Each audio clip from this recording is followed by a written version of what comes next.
I could tell you I stayed with the property because I have experience with wildfires, that I knew that our field to the north would keep us from being totally surprised by the smoke. The truth is, I've been here 35 years. I know every tree. They're my friends, really. Judy and I raised 2 girls here. I couldn't leave.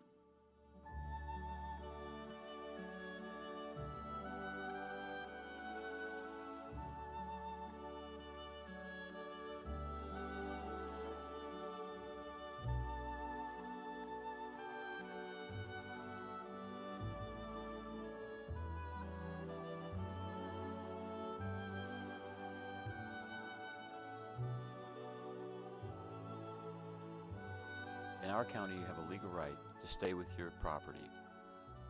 I exercised that right for the Black Forest fire. There's nothing an individual can do about a firestorm. What you can do is something about the fires that the firestorm leaves in its wake. There were 3 of us, myself, Todd, and Katie. I am so indebted to Todd and Katie for making their way into the forest when everyone else was leaving. I don't even know what to say about that. Within my heart there is this room, a sanctuary safe and warm, to heal the After some minor preparation, we just watched the firestorm come at us. and some say love is holding on, some say letting go.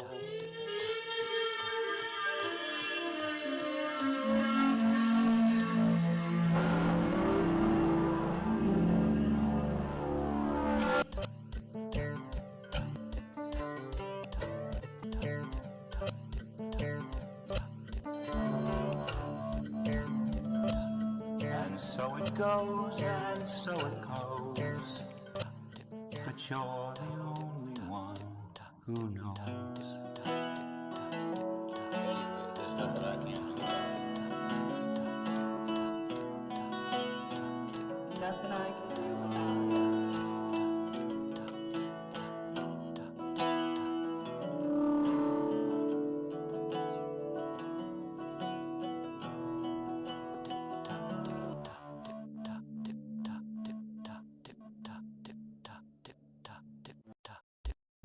Nothing I can do about it. Nothing I can do about it. There's nothing I can do about it. Nothing I can do about it. Nothing I can do about it.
The first inkling I had that there was even a fire came in a text message with a photo from my dad. It showed a large puff of smoke from beyond the hill at the pond. At 3:44 p.m., I wrote, "Is it bad or under control?" I answered 18 minutes later at 4:02 p.m. Dean said it is out of control. All roads are closed. I'm hopeful, though. Where is it at? Holmes and Vesey? Holmes and Shoup. Oh crap. I have to sign off now. I think we'll be okay. However, it is time to pack. A firestorm moving through a residential area at 30 miles an hour creates a lot of drama. People running from the fire on foot, jumping in ponds. My wife Judy was at work. Her daughters live elsewhere now. So when my friends Todd and Katie arrived, there were 3 of us who elected to not evacuate and stay with the property. Shortly, we found ourselves just several hundred feet from the edge of the epicenter. We're not being brave, really. We were measured. Although I will give us this much. Apparently the three of us like adventure. We were able to stay in the heart of the fire zone because my daughter Shay was streaming information about the viability of our escape route. It was 2 months after the fire that we realized that we were in an altered state at this time in the fire. And so I was not sensitive at all to the fact that I asked my daughter to be in charge of our escape route, in charge of our lives essentially. And it took a toll on her. At this point, it's 4 p.m. in the afternoon in Kansas City, and I just finished seeing the last patient today. When I got back to the resident room, I turned on the live news from Colorado Springs. It's worrisome that they already had live coverage, and they are rapidly expanding the mandatory evacuation areas. I started sending updates such as the boundaries of the mandatory evacuation zone to my dad when I hear the announcement that everybody in Black Forest should leave. At 4:25 p.m., I wrote, "They are telling everyone in Black Forest to leave." The only way out is south right now. Please keep me informed about the viability of using Juniper to Black Forest Road as our escape route. And if this fire is covered by the news, I'll be the guy in the white shirt on the red roof. Smiley face. Keep the data coming, but I will not be able to respond to you for a while. I got a feeling that we're going home again, but it's been one hell of a night.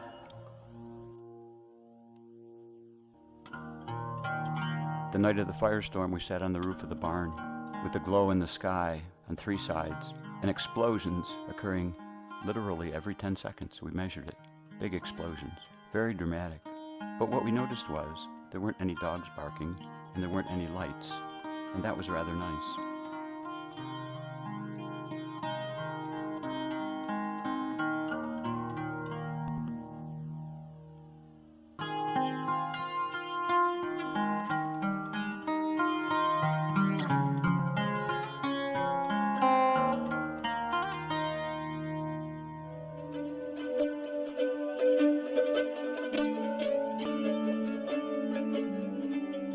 I then called my mom, who was at work. She was crying, which is totally unlike her. Therefore, it really was as bad as I thought. We exchanged information and tried to agree it was going to be okay. At 5:33 p.m., I wrote, "I just heard many houses are burning to the ground." Tell Mom what's going on. I have to get off the phone and get busy. I called Mom. She was crying. The fire's close. There's hope. I'm packing the trailer. "Love you, I have my fingers crossed." 7:15 p.m., I then wrote, "In a situation like this, they turn off electricity and gas. Dad was not viewing or hearing any media reports, so he was unaware of the breadth of the fire, which was moving rapidly east toward the property. I forwarded photos from the TV with horrific images of people's houses burning to the ground. Clearly, the most useful information for my dad was the wind speed and direction. At the moment, the wind was slightly north of east. It would soon turn southeast, more directly toward our house and property. Only 30 minutes ago, I warned Dad of possible mandatory evacuation, and not only has it become mandatory, they are announcing, if you live in Black Forest, get out now, even if you're not near the fire." Over the 3 days we did this, my heart never sank lower than it did when I received Dad's 3 text messages in the next set. They came only seconds apart. Very dramatic now, pens on the wind, and I'm hearing explosions. At 7:30 p.m., I wrote, "Dad, mandatory evacuation now. Let me know when you leave." 8:15 p.m. Shay, I packed your World Championship ribbons and buckles. "Dad, I can't even begin to imagine the drama." Very dramatic now. Depends on the wind. I'm hearing explosions. "Oh shit. Damn it." Don't worry, I won't be stupid. Just keep an eye on the escape route. All we have to do is drive away. At that point, it got extremely emotional for me. More than ever, I did not want to lose the home that I spent my entire life in. I praised my dad for getting the important things out. My buckles, Mom's medications, but my heart was elsewhere. About this time, I finally got home from the hospital, and Roger had a video queued up to show me. A video from the general store in Black Forest, showing flames seemingly everywhere.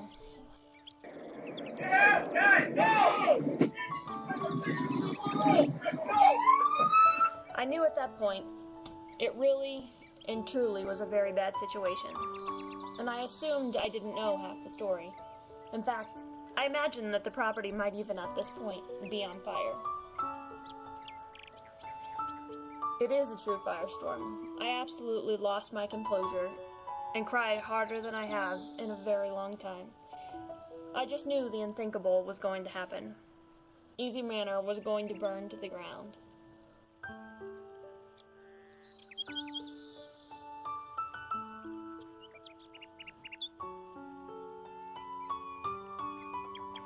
I Skyped with Tess, who was in Peru.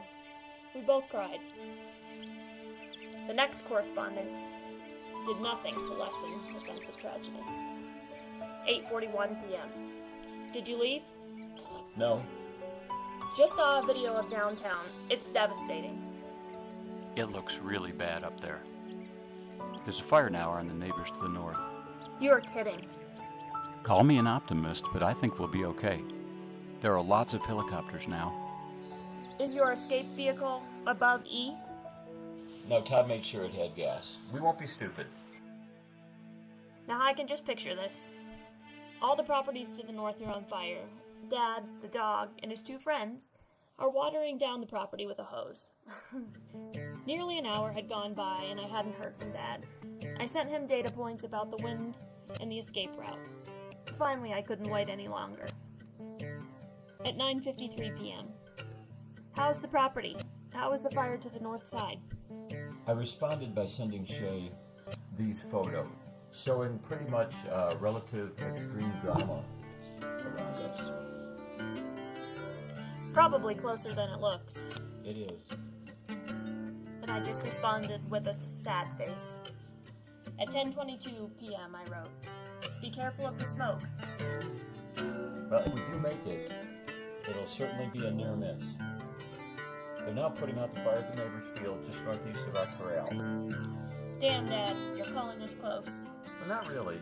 The firestorm has just now turned north slightly with the wind shift you said was coming. The previous text from my dad is understated. The sudden shift in the wind stopped the advance of the firestorm towards our property. At that point, it was just 400 feet from our north fence. The wind shifted direction, modified the direction of the firestorm to the northeast instead of the southeast. Possibly this is why the fire equipment flooded into the north field at this time. It was the chance to stop the southern advance of the fire right there. Of course, they had no electricity and no real notion of what was occurring all around them. I sadly reported 0% containment and hundreds of acres burned. Shay, fire equipment is flowing into the field in the north, coming in every northern driveway. I guess this is the place. Oh man, I cannot believe it. Do you know if they're getting it under control? 0% contained. Wind will subside. Shay, whatever happens, I can handle it. Okay, gotta go. The news that a line of defense was set up at our north fence was almost comforting to me, and I laid down to sleep for 2 hours. What a relief that Dad, Katie, and Todd are not fighting the huge wildfire with a hose from the pond. Of course, this was not their plan, but it was how I imagined it in my mind.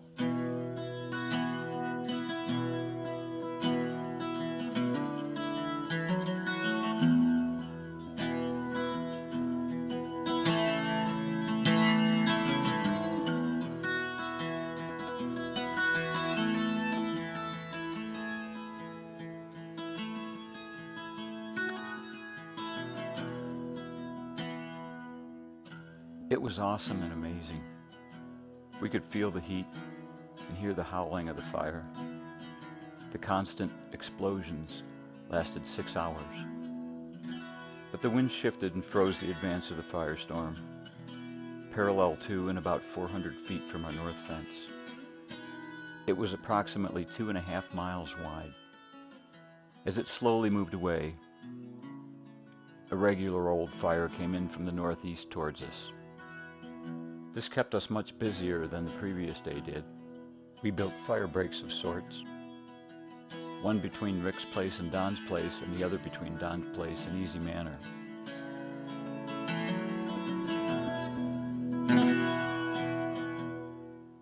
It was a difficult time for Shay because the three of us were sleeping in shifts, and during my shift, I did not have a chance to text Shay until the very end. And after not hearing from me for many hours once, she sent a text asking me to occasionally text to her still standing, so she knew that we were all right and the property was all right. And I remember thinking, what do I text if it's not still standing? When the saw was out of gas or the battery was dead, I took a long pipe and was just knocking limbs from trees and dragging them out.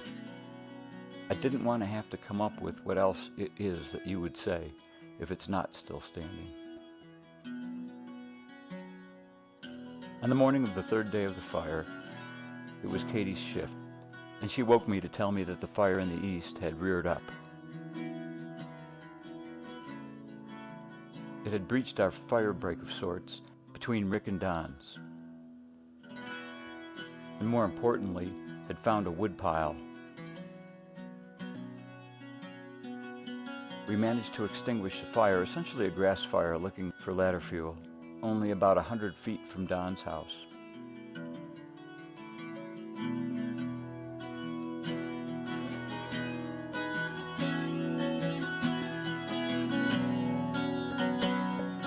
The fire grew and it looked like we had a chance to lose. It was very discouraging.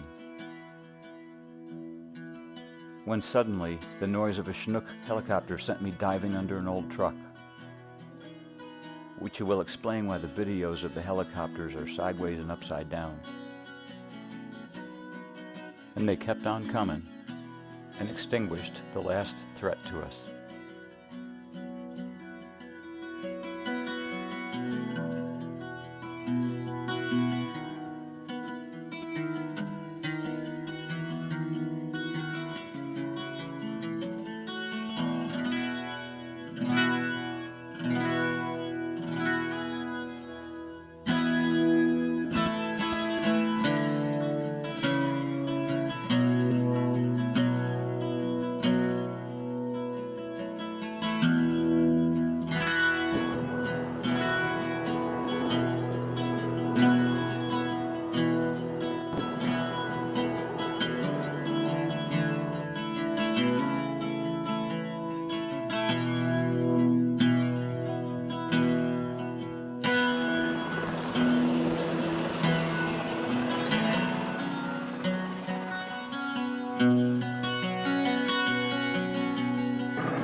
You can close your eyes, it's alright. I don't know no love song. I don't know any love song. And I can't sing the blues anymore. But I can sing this song. And you can sing this song when I'm gone. And I still love you.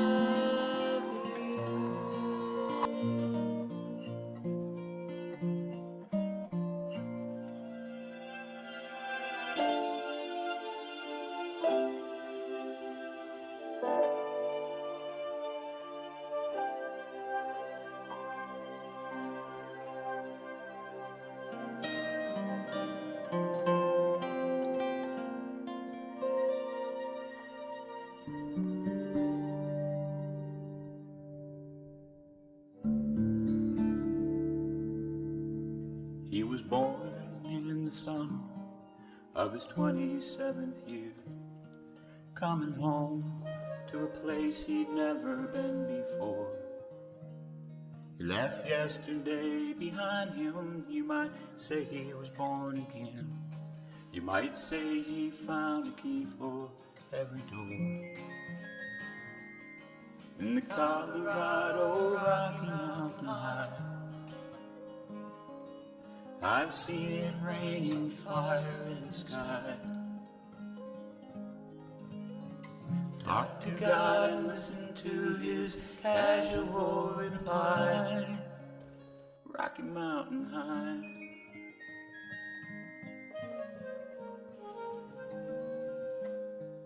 Now he walks in quiet solitude, the forest and the streams, seeking grace in every step he takes.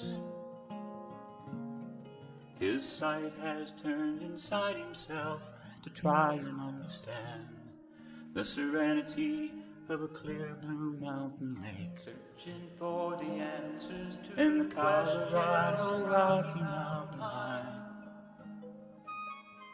I've seen it raining fire in the sky.